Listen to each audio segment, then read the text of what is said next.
尊敬嘅各位仁者，大家好。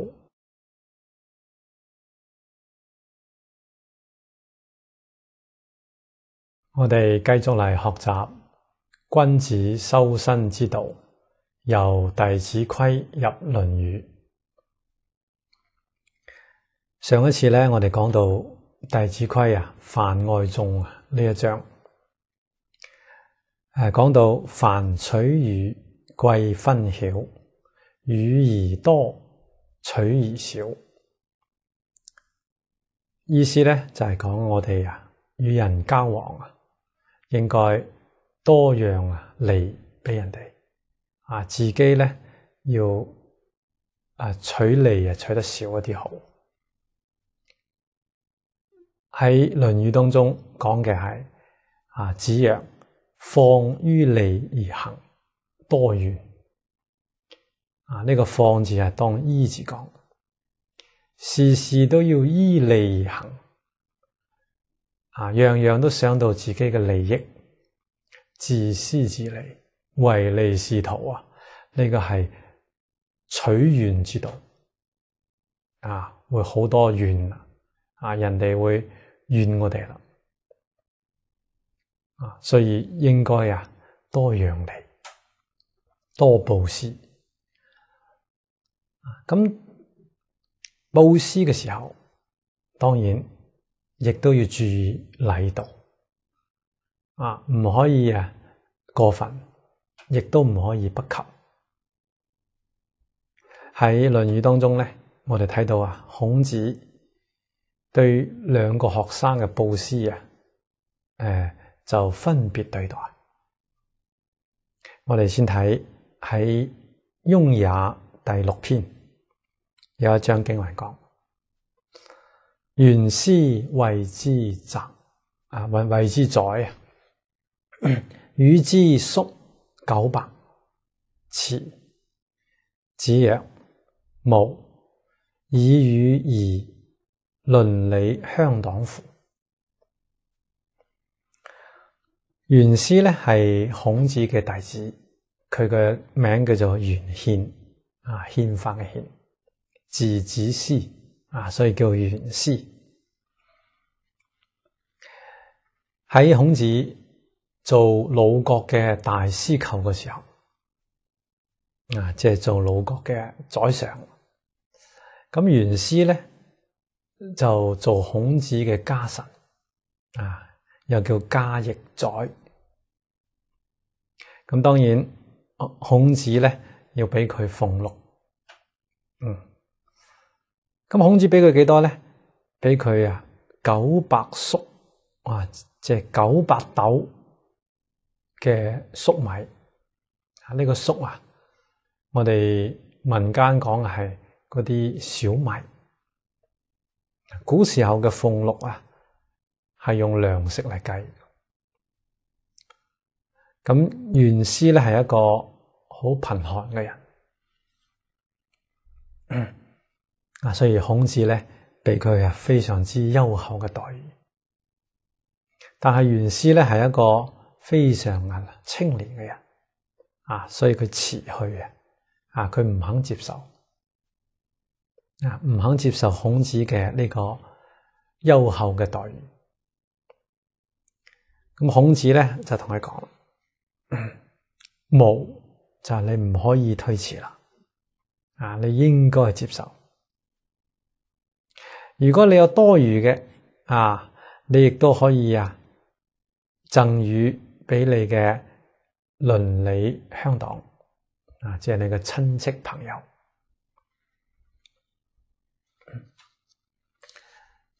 咁當然，既然老師咁樣講啊，袁師就一定會接受。咁喺呢一章上邊咧，又有一章我哋睇到子華始於齊，呢個係孔子另一個弟子，叫做公西赤字子華。佢喺魯國做官，有一次咧要出使去齊國，冉子為其母請宿。冉子就係孔子另一個弟子冉有，即係同子華咧係同門師兄弟。咁佢就為佢嘅為子華嘅母親向孔子請宿，即係請更多嘅糧食作為額外嘅俸祿。咁本來子華咧係有佢嘅待遇，呢個請宿係額外嘅，唔係佢份內嘅。咁孔子咧都好通人情，學生代另一位學生嘅母親嚟請宿，咁孔子咧亦都答應啦。所以子曰：與之父。一府有幾多咧？按照馬融嘅注解咧，係6斗4升，為之一府。結果咧，冉子就覺得咧，孔子俾得太少啦，於是請益，又繼續請多啲。咁孔子又講啦，曰：與之虞。一虞咧，按照大鎮嘅《論語寶注》係講係2斗4升嘅，叫為之一虞。咁再加一啲啦，總共合埋8斗8升，呢個就係意思下。結果咧，冉子就冇聽話，冉子與之宿5柄。根據馬融嘅注解16戶為一柄，所以5柄合為80戶。呢個一戶就係10斗，即係話800斗米。孔子本來諗住俾佢8斗8升，結果逐漸俾佢個800斗，多咗成100倍。結果咧，孔子就批評冉子啦，子曰：赤之識齊也，乘肥馬，衣輕裘，吾聞之也。君子舟楫不計乎？所以冉子做嘅非常之唔妥當，可能冉子就係諗到咧，子華出使，佢母親冇人照顧，特別要多請一啲糧食俾佢母親。呢個唔係話真係對子華好，因為點解咧？過分啦！孔子喺呢度講，公西赤即係子華出使齊國佢係個好富裕嘅人，佢乘坐嘅係肥馬所駕嘅車，着嘅衫咧係輕軟嘅皮衣，裘就係皮衣嗰個皮好輕說明好名貴。所以子華係一個富有嘅人，雖然佢要擔任好重要嘅工作，但係都冇需要俾佢咁多嘅俸祿。所以孔子最後講吾聞之也，我聽聞啦。君子周急不計乎？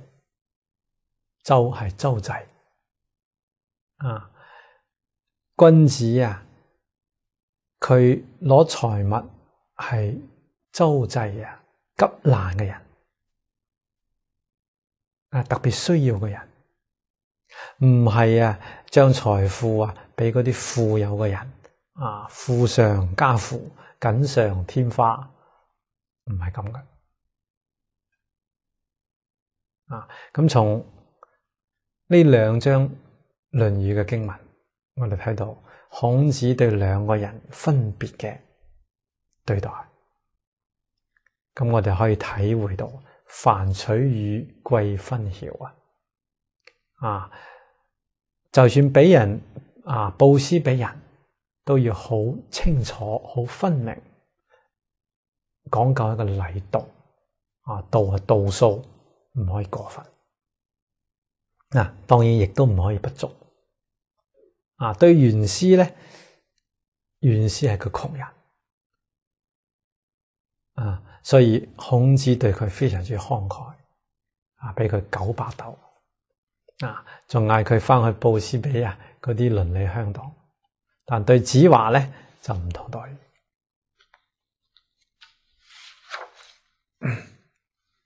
所以聖人取予之道從呢度可以學習。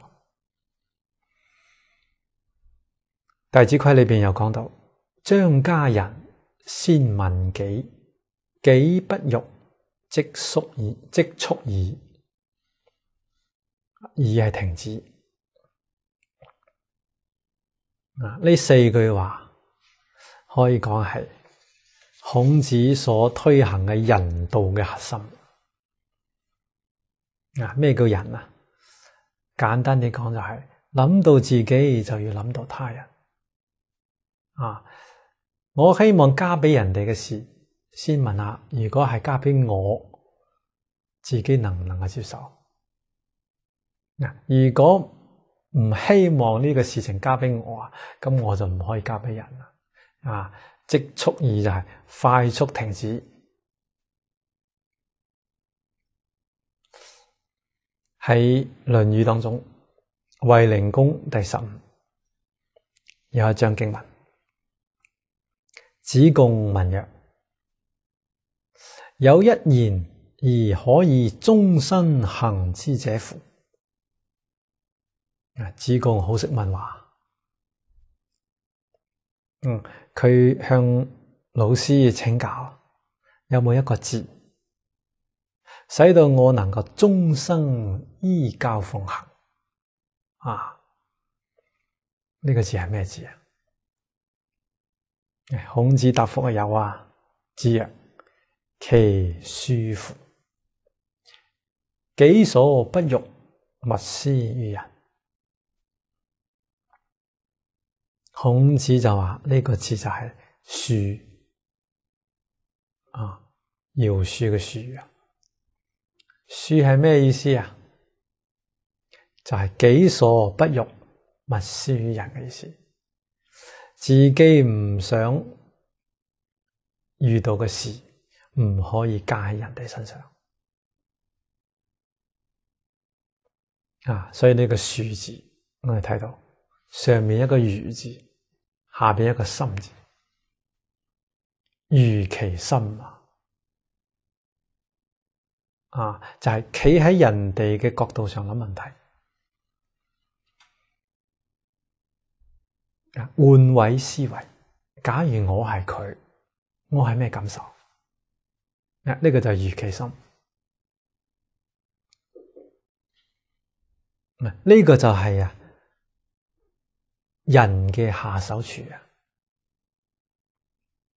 我哋問點解要做呢個恕呢個人究竟最後有咩結果呢？最後嘅結果就係你可以成為聖賢。聖賢之所以能夠成就，就係佢明白啦。整個宇宙同自己係一體。一切人、一切事物同自己係一體。呢個就係人。人字你睇下，人字旁係一個義字。義係兩個人啊，兩個人係一，唔係二。呢個就係人。咁邊兩個人啊？一個係自己，另一個咧，自己以外嘅一切人，同自己係一體嘅。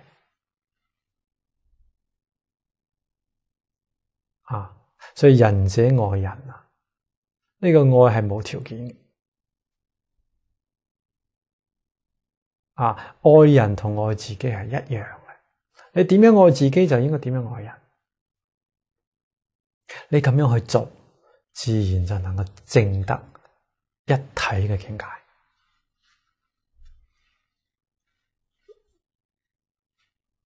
咁下手處就係呢個恕道啊，己所不欲，勿施於人啊。從呢度漸漸去悟入，去證入聖人嘅一體境界。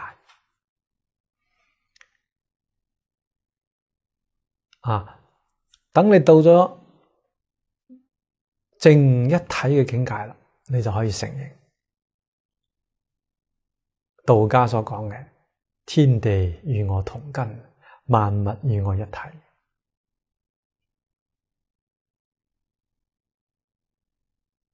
咁呢個己所不欲，勿施於人啊，呢句話唔單止儒家講，道家、佛家諸子百家都提倡。你睇下外國嘅所有宗教，亦都有呢種教誨。不同民族、不同宗教、不同嘅文化，所講嘅都係一樣。所以呢句說話被奉為係黃金法則，金科玉律。英文 Golden Rule 證明係咩咧？呢句話係真理，方知四海而皆準。2500年前孔子嗰時候啱用，2500年之後嘅今日亦都啱用，千年萬世之後仲係啱用。呢個真理啊，超越時空。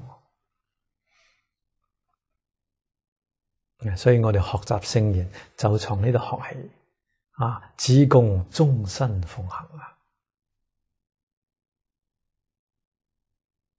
呢個字恕字其實亦都係孔老夫子嘅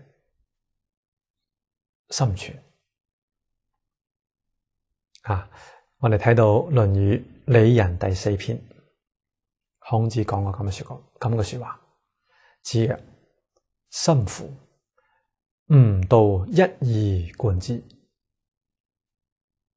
孔子喺呢度叫住佢嘅弟子曾子真心，佢話我嘅道一以貫之啊！呢個一係講理，一條理道理貫穿萬事萬物。咁呢個理係乜嘢咧？孔子就冇講，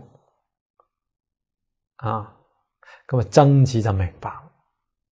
曾子已經得到咗孔子嘅呢個衣缽啦。所以曾子曰為就佢答應係，表示佢已經明白啦。子出門人問曰：何為也？等孔子出門之後，其他嗰啲門人弟子就問曾子：究竟孔子講嘅佢嘅道一以貫之究竟呢個道係乜嘢道啊？啊，曾子曰：夫子之道，忠恕而已。曾子為孔子總結出嚟，夫子之道係咩道呢？忠恕而已。呢度講過兩個字，唔係兩個方面啊。呢兩個字係一，唔係二啊。忠係心上面一個中道，用心啊，要用忠啊，唔可以偏啊。無過無不及為之忠。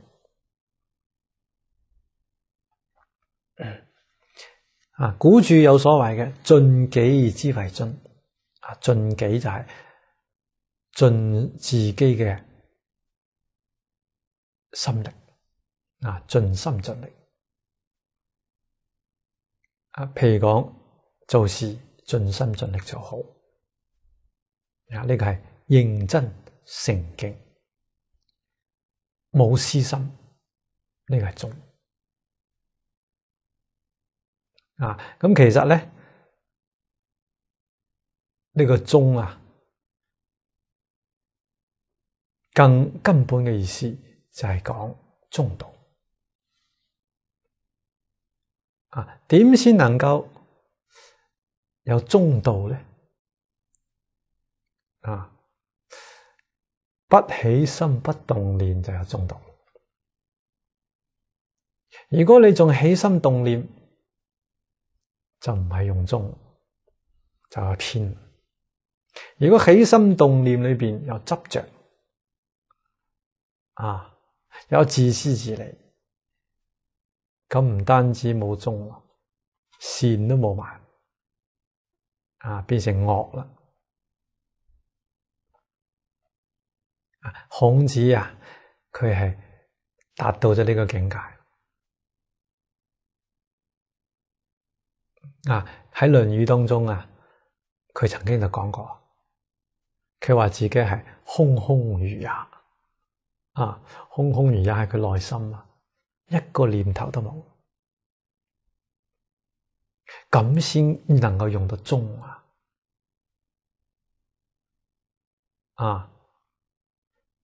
咁忠嘅體現就係恕，恕就係講到一體，係人道。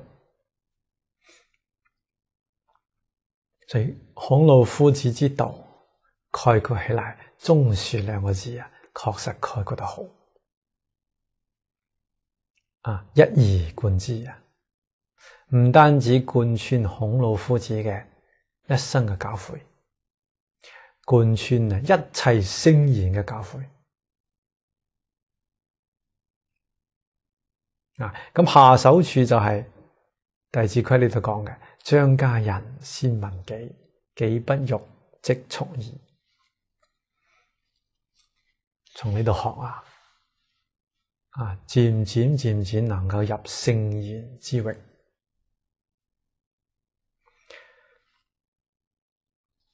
咁呢啲教誨喺《論語》當中唔少。我哋再舉幾條，係《公冶長篇》第5。子貢曰：我不欲人之家諸我也，亦欲無家諸人。子貢喺呢度可能係佢已經聽聞咗孔老夫子同佢講嘅恕道嘅道理己所不欲，勿施於人。所以佢喺呢度可能修學咗一段時間啦。同孔子報告佢嘅心得，似乎都已經做到啦。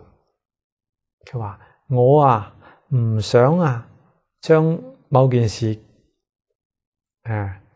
我唔想人將某件事加俾我身上。呢個加諸嘅諸係之於嘅合音，加之於我。咁我呢，亦都唔希望將呢件事加諸於人。就己所不欲，勿施於人子貢咧係有少少傲慢心，睇自己睇得太高啦，以為就做到啦，點知咧孔子同佢咧澆咗一盆冷水，子曰：賜也，非爾所及也。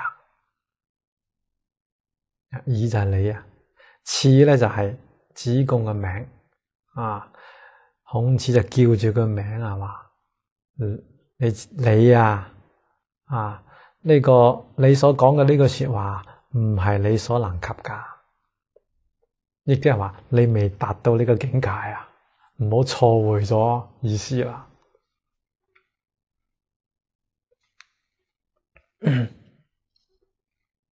子貢所講嘅呢句話就係人啊，子貢仲未達到人嘅呢個境界啊。孔子就好謙卑佢唔似子貢孔子佢自己講話：若勝與人，則我豈敢？我唔敢當啊！聖人，我唔敢當。其實我哋睇孔老夫子就係聖人，就係人，但係佢自己認為自己未達到所以喺求學嘅道路上真係要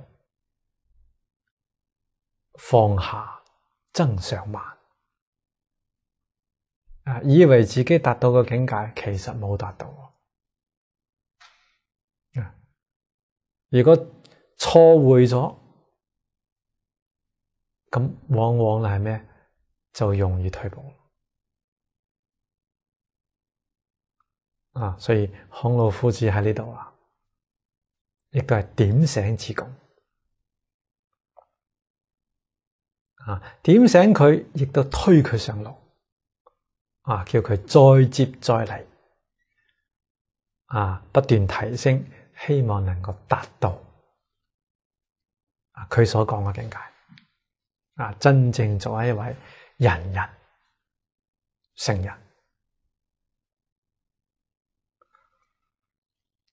咁喺《論語·雍也》第6篇又係章經文，亦係子貢講嘅佢請問夫子，子貢曰：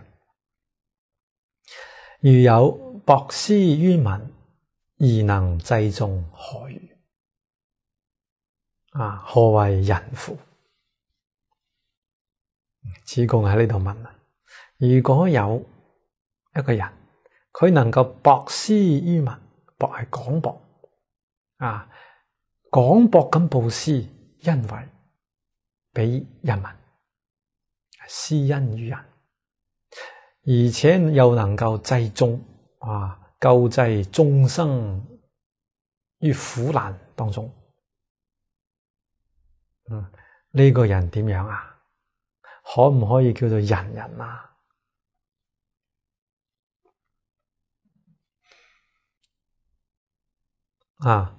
孔子知道子貢問呢句說話咧，亦都有少少傲慢，因為子貢係一個好富有嘅人咁佢又一定係好鍾意布施嘅好鍾意呢個濟眾。咁佢咁樣問咧，孔子點樣答覆佢？子曰：何事於人，必也勝乎？堯舜其猶病諸。子貢所講嘅博施於民而能濟眾呢個境界非常之高孔子話何事於人點止係人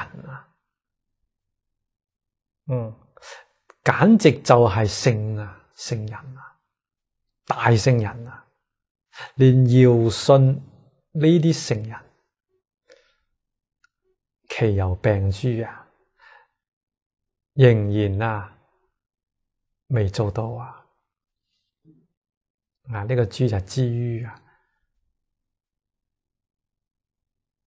即係以之為病仲未達到呢個境界所以千祈唔好過分咁樣高估咗自己。咩人能夠做到博施於民而能濟眾我哋仔細諗下，人唔單止係我哋國家嘅人，即使你係一個國家領導人，你係好賢良，你能夠布施整個國家嘅人民，咁仲有其他國家嚟咁我哋呢個世界依家人口係67億，咁仲有其他星球咧，可能都會有人呢度話而能濟眾呢個眾係眾生唔係淨止人一切眾生都要去救濟廣博咁布施，周遍咁去救濟，呢當然係由堯舜咁嘅聖人都未達到啦。邊個能夠達到咁真係只有佛先能夠達到要有呢個神通智慧先能夠圓滿眾生有一切苦難，只要求佛，佛就能夠使到佢解脫。眾生有感，佛就有應咁堯舜都未成佛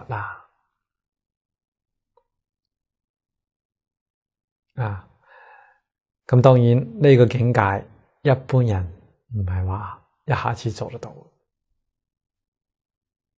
所以點辦呢？孔老夫子同我哋開始講：夫仁者，己欲立而立人，己欲達而達人。孔老夫子講得比較具體使到我哋有下手處我哋應該點做呢？己欲立而立人呢個立係立志立志做咩喺《論語》裏邊，孔子開始講：志於道，據於德，依於仁，遊於藝呢個立就係你要立志於道立志做聖人。咁你能夠志於道，一定據於德你就要去修德修德先能夠正道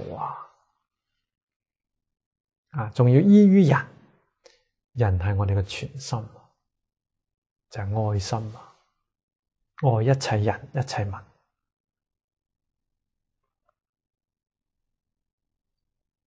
從呢度去做自己要咁樣做，亦都要幫助人咁樣做咁叫立人，使到人亦都立志於道據於德，依於仁。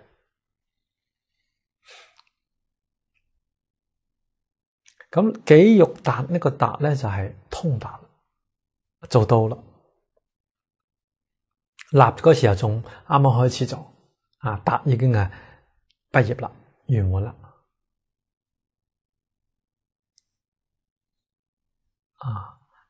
自己通達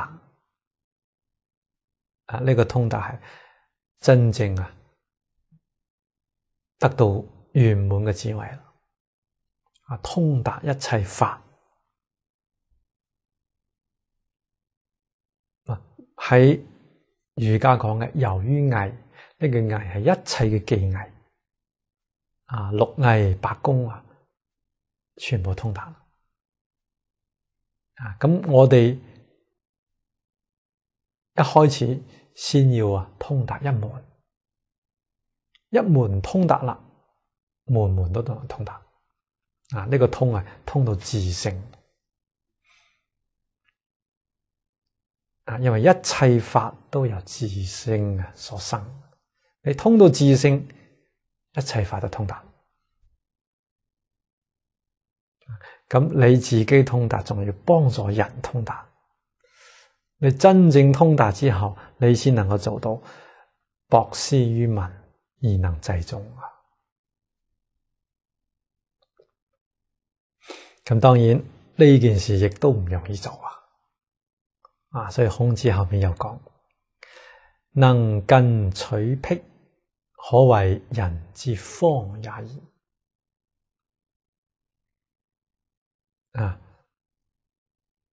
咁要下手，從邊度下呢？從最近開始下手，由近至遠。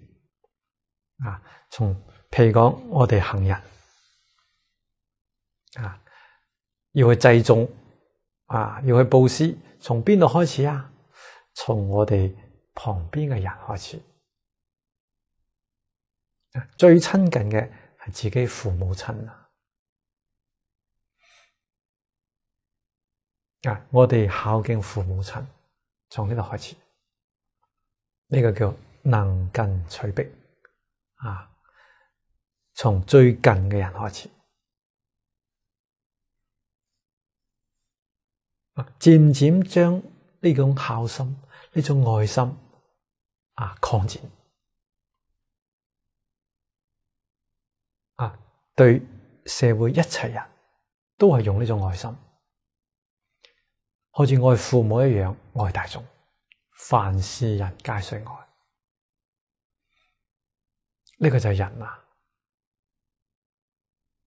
咁孟子講嘅親親而仁民，仁民而愛物從愛父母親到愛一切人叫仁民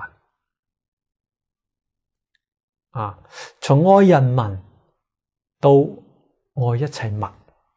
物嘅範圍就更大，包括一切眾生有情眾生、無情眾生都愛。呢個眾生係講眾緣和合嘅生起嘅現象。呢個緣就係講條件，一切條件生成乜嘢都係有條件生成嘅。譬如講我哋呢張台，呢張台有木板，有油漆，有啲釘把嘅釘埋起身，咁成為一張台。所以台係眾緣和合。咁你諗下，乜嘢唔係眾緣和合咧？樣樣都係小至一個分子原子，大至一個星球星系，通通都係眾緣和合一切嘅生物亦都係一樣，我哋都要愛，平等咁愛。點解要咁愛啊？因為佢哋同我一體。呢個一體就係人從近處由近至遠，慢慢咁做，呢個係人之方行人嘅方法。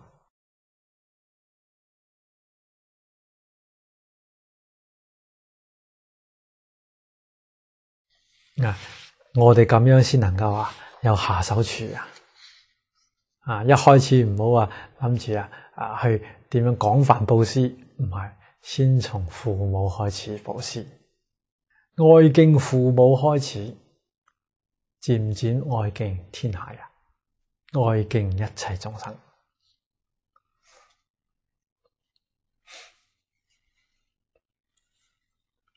喺顏淵第12篇，又有一章咁嘅經文，係仲弓問仁。仲弓叫冉雍，佢係孔子嘅弟子，非常之仁德嘅。佢請問咩叫仁？子曰：出門如見大賓，使民如承大祭。己所不欲，勿施於人。在邦無怨，在家無緣。仲弓曰：翁雖不敏，請示師語矣。仲弓喺呢度問嘅人，孔子答覆非常之具體啊，叫你點樣做。第一個，出門如見大賓啊，你要出門啦，出門當然要會見客人。用咩心態呢？猶如接見大賓。大賓係乜嘢啊？就係天子，好似見皇帝一樣。咁你要去見皇帝，當然你要裝束要非常之整潔啊，儀態舉止要莊嚴，要有禮啊，表示恭敬。出門，我哋用呢一種誠敬嘅心，對一切所見到嘅人都係咁樣恭敬。使民呢呢個係講要指使人做嘢，叫人做嘢猶如承奉大祭一樣。大嘅祭典喺大祭典裏邊都係不恭不敬，非常之虔誠，非常之肅穆唔敢馬虎，唔敢輕率，用呢一種心對待一切人即使係對下屬都係咁樣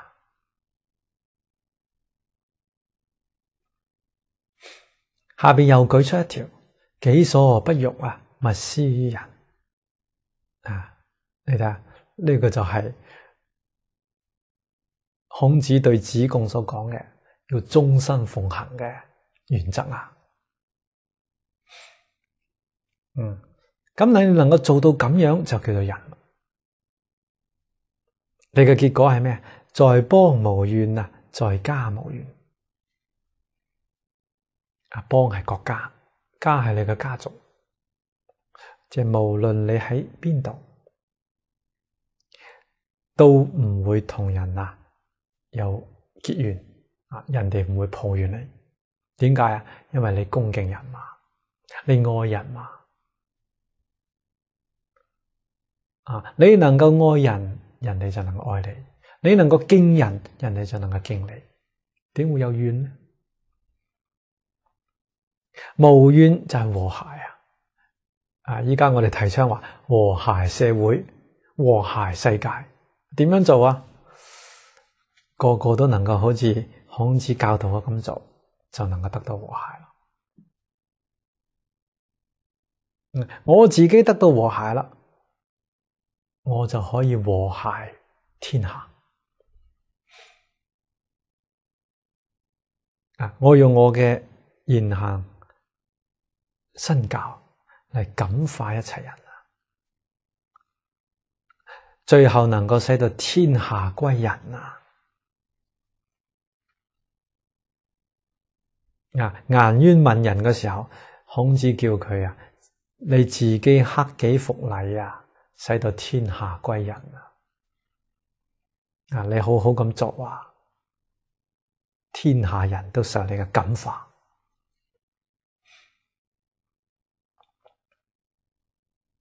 仲弓聽聞咗老師嘅呢個教導，好難得你睇下佢咩反應仲弓曰翁雖不敏翁係佢自己叫住自己嘅名自稱就話我雖然不聰明不敏捷，但係對於老師嘅呢個說話我一定要去做呢個事就係真幹唔打折扣，老實聽話真幹。所以仲弓能夠成為仁人喺孔子嘅弟子裏邊，仲弓同埋顏回、閔子騫都係排喺德行最好嘅弟子裏邊。佢嘅成就就係呢4個字：請事思語，就係依教奉行啊！聽老師教導唔係得個聽字啊！真正落實到自己嘅生活啊，改變自己嘅習氣，要真改啊！所以我哋如果待人接物唔夠誠敬，要改過嚟啊！從今以後用誠敬嘅心待一切人啊，接一切物，呢個就係為人之道。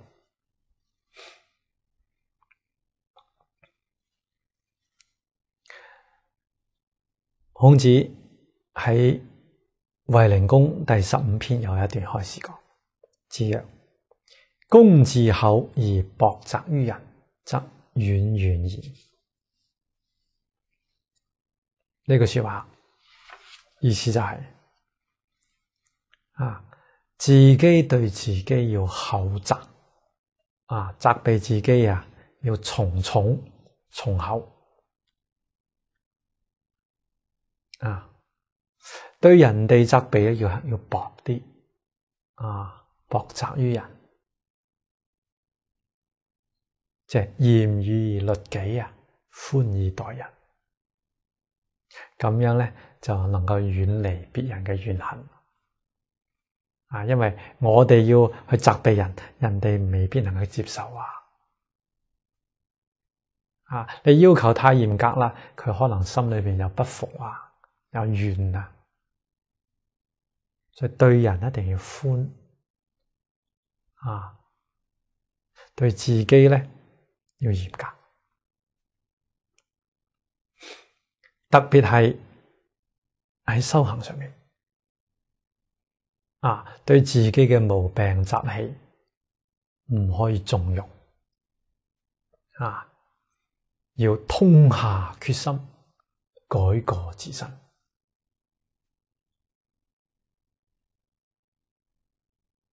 但係對人呢，人哋嗰啲過失毛病，我哋睇下佢能唔能夠接受，能夠接受咧，我同佢提一下。佢如果唔能接受，千祈唔好講，亦都唔好擺喺心上。蕅益大師喺呢個注解裏面講：厚責人者，只是不能自厚矣。一個人如果對待人哋好苛責求全責備佢就係不能夠自己嚴格要求自己咯。點解因為佢隻眼淨係睇人哋嘅毛病，咁冇時間睇自己啦。真正修行人睇自己唔睇別人，自己嘅毛病習氣改都未改得完仲有呢個閒功夫去睇人哋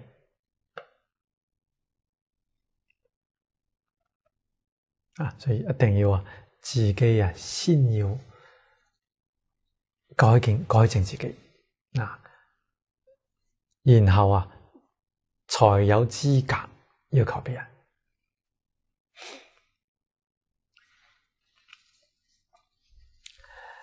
弟子規又講到：恩欲報，怨欲忘，報怨短，報恩長。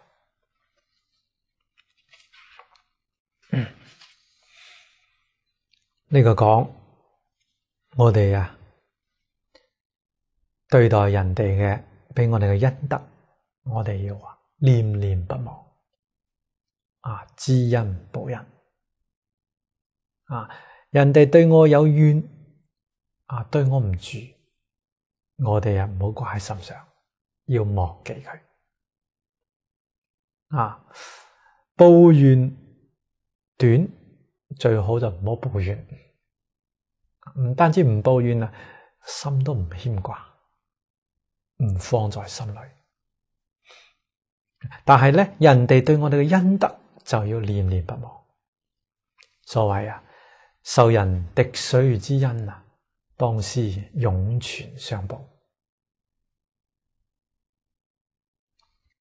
喺《論語》當中有一句經文講：或曰，以德報怨，何如？子曰：何以報德？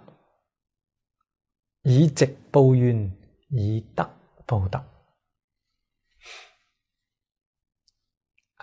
呢個係有人請教孔子，以德報怨呢句說話講得點樣啊？因為孔子平時講人道，講恕道。人哋對我嘅呢種傷害係怨啊，我哋係咪唔單止唔記掛住，仲應該咧用恩德嚟回報佢人哋對我唔好，我應該咧仲要施恩俾佢咁樣如何孔子答覆得好妙子曰：何以報德反問佢咁你以德報怨咁你攞乜嘢嚟報德咧？人哋對你有恩德，咁你仲攞乜嘢報答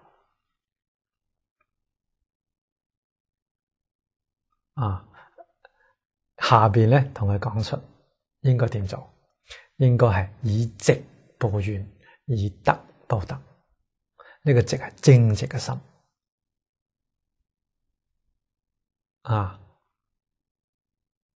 正直係平等，冤親都平等，咁就正直啦。咁喺回報嘅方式上，一定要自然，唔可以做作。人哋對我唔住啦，我唔擺喺心上就得。如果一定要去諗方法，攞好多恩惠去報答佢反而搞得唔自然，做作說明你心裏邊仲係有怨有德呢啲分別。所以孔子呢一句反問何以報德係要打斷我哋嘅分別執着，唔係話我哋唔可以以德報怨。以德報怨係好事喺劉向嘅《說怨》呢部書裏邊我哋睇到孔子有講過咁嘅說話孔子曰：聖人轉禍為福，報怨以德。佢呢度就講到以德報怨呢個聖人。咁呢個德係唔係講恩德，係講道德同以直報怨嘅直係一樣嘅意思。咁如果係嗰個對我唔住嘅人，確實需要我嘅幫助，我可以去幫助佢，可以俾佢恩德但係我唔係故意佢唔需要我呢個恩德嘅時候，我仲要去咁做，唔係咁樣所以心裏邊唔可以有絲毫嘅做作更加唔可以有虛偽所以蕅益大師佢嘅注解裏邊講得好，達得怨親平等方是直。若見有怨而強欲以德報之，正是人我是非未化處。呢個講得幾好佢話你能夠通達怨親平等，同我有緣嘅人，同我有親嘅人，同我都係一體，平等。呢個就係寂。既然係一體，我就唔應該分別執着。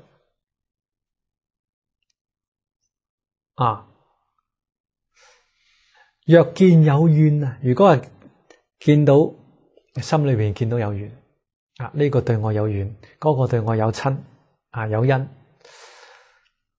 你已經分別。然後咧勉強咁樣以德報怨。關鍵呢個強，勉強咁去做，造作啦，呢個反而咧顯出你有人我是非仲未化，心裏面有應該點做咧？怨而望，故報之以寂，謂不見有怨也。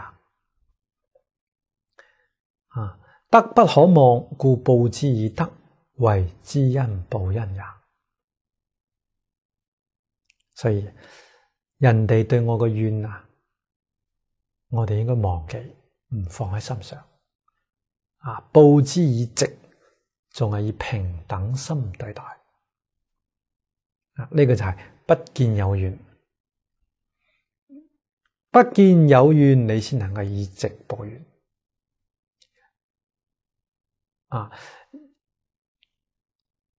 咁人哋對我嘅恩德咧，不可以忘記，要放喺心上。所以呢個係要報之以恩德。呢個係知恩報恩。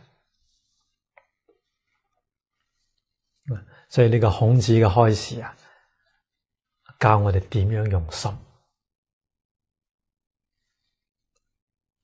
弟子規裏邊有講到，待比僕身貴端，雖貴端，慈而寬。對待奴婢僕人，當然包括一切比我地位低嘅，或者係年齡低嘅、輩分低嘅等等。對呢啲人咧，我哋身貴端，端係端正，要做一個好樣子。同時咧，對佢哋仲要仁慈寬厚。《論語》裏邊，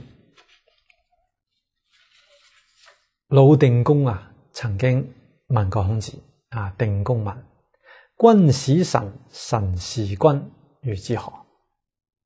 君臣之間如何相處？孔子對曰：君使臣而禮，臣事君而忠。君係領導，臣係被領導。領導對下屬咧，要以禮相待。